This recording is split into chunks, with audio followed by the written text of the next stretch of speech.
Welcome back to the Mind of Brandon. Today we're going to continue our Bible study. As indicated by the title of this video, I'm going to be talking about the myth of the Tower of Babel. Now, to recap, in previous videos I covered the content of the first 9 chapters of the book of Genesis, the first book of the Hebrew Bible. And over the course of those 9 chapters, there were really only 4 different stories. First was a cosmocentric creation account focused on the origins of the universe, which supposedly was created by the god Elohim over the course of only 6 days, then resting on the 7th. And the second story was an anthropocentric creation account focused on the origins of humanity. That's the one with Adam and Eve in the Garden of Eden, with the talking snake and those mystical trees that grow magical fruits. The third story was about Cain and Abel, the sons of Adam and Eve. And finally, the fourth story was about Noah's Ark and the worldwide flood. That's it. Those are the 4 stories covered over the course of those first 9 chapters.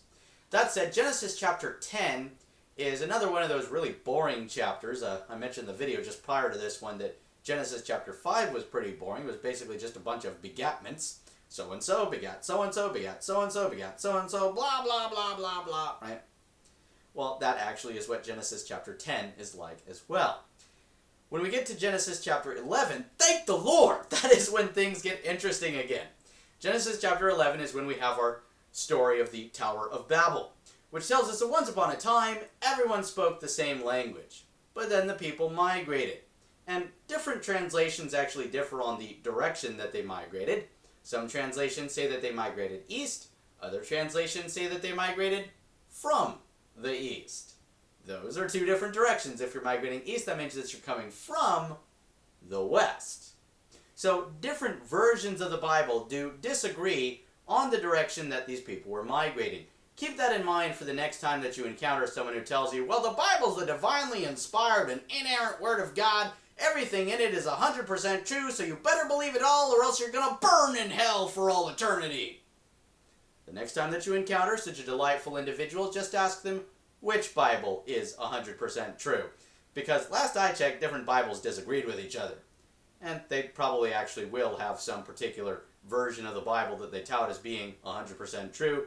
And then you can go through it, and you can point out the same inconsistencies that I pointed out in my video on the inconsistencies in Genesis, which will demonstrate that even that Bible disagrees with itself, and thus there's no such thing as a Bible that's 100% true. And not just because of the inconsistencies. I mean, it says that the world and all the life on it was created in only 6 days. It's a freaking talking snake, magic plant, a worldwide flood. Obviously, these are just myths. But anyway, these people who migrate, whether it's east or from the east, they come to a land called Shinar. Shinar is what this land is called in Hebrew, and some translations preserve the Hebrew. They call it the land of Shinar. There are other translations, however, that will translate Shinar as Sumer. Now, I have talked quite a bit about the Sumerians in previous videos. They're the ones responsible for the earliest written language known to us. And in Sumerian tradition, it's actually a king called Enmerkar who is credited with inventing Sumerian writing. This is from a story called Enmerkar and the Lord of Arata. In this story, Enmerkar is interested in creating a world in which everyone speaks Sumerian, right? He wants everyone to pray to the god Enlil in one tongue, right? But anyway, this word Shinar, another way that it's been translated is as Babylonian, which is kind of a customary way of referring to lands that were made subject to the Babylonian Empire, which is called such because the capital city of that empire is the city of Babylon. The Babylonians actually called it Bab-Ili, meaning gate of God. In the Bible, it's just called Babel. The Sumerians called it Babelur. Sumer is, of course, incorporated into the Babylonian Empire. It's basically the southern part of what we consider Babylonia. The northern part is Akkad. I have not talked very much about the Akkadians in previous videos. I certainly will talk more about them in future videos. For now, let me go ahead and establish that they're just another Shemitic-speaking culture, like the Hebrews and the Babylonians. Actually, Akkadian is so similar to Babylonian, the Babylonian is often just called Akkadian. That said, the Babylonian Empire was founded by a guy called Hammurabi. Hammurabi's king of Babylon, but he actually self-identified as king of the Amurru. Amuru is a Shemitic term that means Westerners. So he seems to basically be saying, well, I'm king of these people that came here from the West. So these people who migrated into the land of Shinar, Sumer, Babylonia, whatever you want to call it, they build a city, and they begin erecting in that city an extremely tall tower.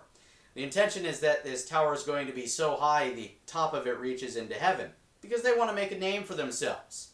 And there actually are a bunch of these towering structures that exist throughout the Middle East that we call ziggurats. It comes from the Akkadian term zikkuratu.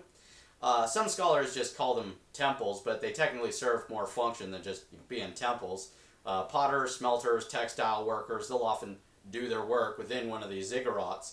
The actual temple was typically at the top of the ziggurat or down at the base, or just kind of in the vicinity. There's actually ziggurats that didn't even have a temple actually inside of them.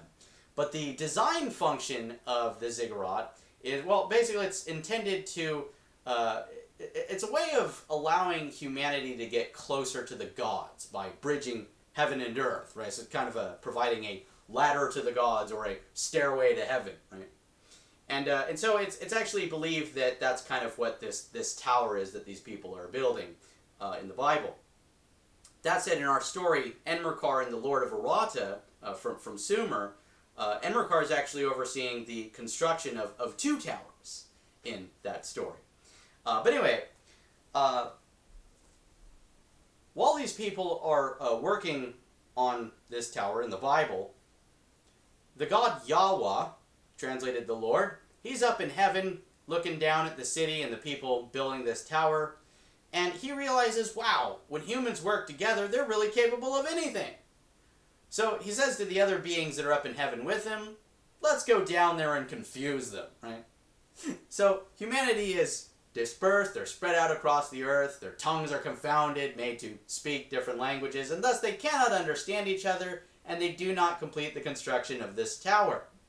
By the way, there is actually an unfinished tower in Babylon that appears to have influenced this part of the story.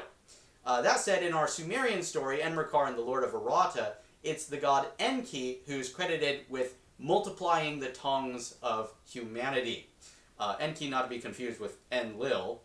Enki and Enlil are traditionally perceived as brothers, right? But this story, the Tower of Babel, it's actually going to be used to explain why this land is called Babel in the first place. It's interesting to see the Bible's interpretation why this land is called Babel. It has nothing to do with King Hammurabi, God's Gate, or the Babylonian Empire. Nah! No, it's because these people were building a tower and then the gods just decided to confuse them, right? That's why it's the land of Babel. Which, by the way, there is another version of the Tower of Babel story that survives to us in fragmentary form from another Shemitic-speaking culture known as the Assyrians.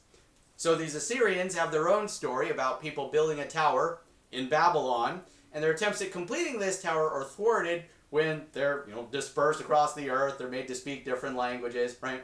And so it's pretty evident then that the Hebrews just kind of got this story from the Assyrians.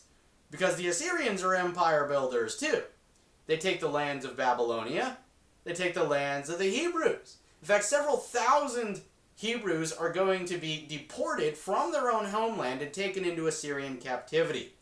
It appears that this might not be the first time in history that this kind of thing has happened to the Hebrews, and it certainly will not be the last.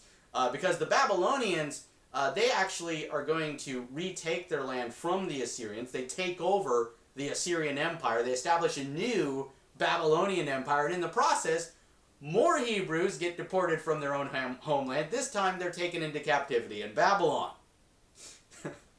And they're going to remain in captivity for decades until the Persians come in. There's going to be a Persian Empire that takes this land. It's the Persians who free the Hebrews from their captivity in Babylon and allow them to return to their homeland, which is still going to be subject to Persian rule, but at least they're not being held in Babylonian captivity anymore. So for generations, these Hebrews are just immersed in the cultures of these Persians, Babylonians, Assyrians, right? And so that would seem to be at least partly responsible for why the stories that we've covered so far in these first 11 chapters of the book of Genesis, that would seem to be at least part of the reason why they're so similar to earlier stories from these other cultures. That said, most Bible scholars actually generally view these first 11 chapters, well, they'll classify them as etiological myths, that is, fictional stories of origins. Which might just raise the question, okay, well, if they view these first 11 chapters as etiological myths, what about the stuff that comes after these 11 chapters? Well, I will be talking about that in future videos. So to be continued, I hope you all enjoyed this video. If you did, please give it a thumbs up. Maybe share it with other people. If you're interested in watching my future videos, please subscribe to this channel if you haven't already. In my next video, I am going to be briefly returning to Genesis chapter 11 because at the end of that chapter is when we're introduced to the character known as Abram, and it just happens to be the subject of the next video. So, I hope to see you all there. Thank you for watching. Peace, and have a good one.